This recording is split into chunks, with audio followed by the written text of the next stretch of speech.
J'avais envie vraiment de ce côté extrêmement parisien, mais pas le parisien qu'on attend et qu'on connaît par cœur, mais twisté.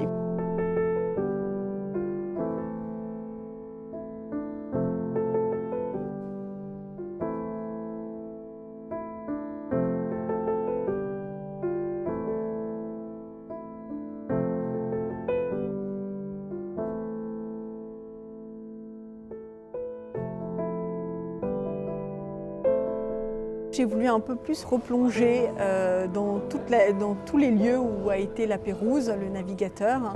Et du coup, j'ai vraiment fait 2 décors et j'ai partagé le restaurant avec le bar au milieu. Et il y a un décor au fond qui reprend vraiment tous les codes que vous retrouvez dans la maison mère de la Pérouse, avec les miroirs gravés, le cuir de Cordoue, le côté très très chaud, presque un peu des salons littéraires de l'époque qu'il y a dans les petits salons. Et puis de l'autre côté, ici, quelque chose de beaucoup plus aérien.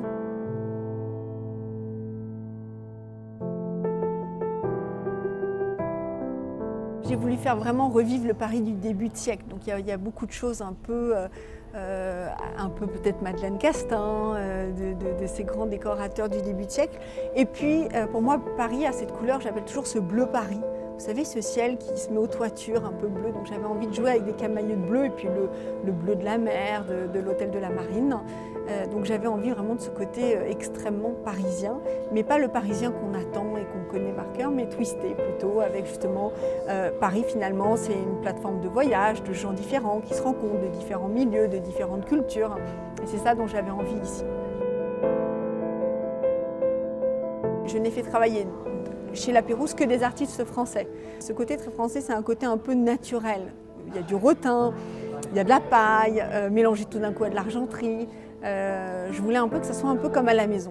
Et c'est cette âme qui est importante, et je pense que c'est ça finalement d'être français, c'est de faire les choses comme ça avec instinct et surtout pas en essayant de chercher la perfection.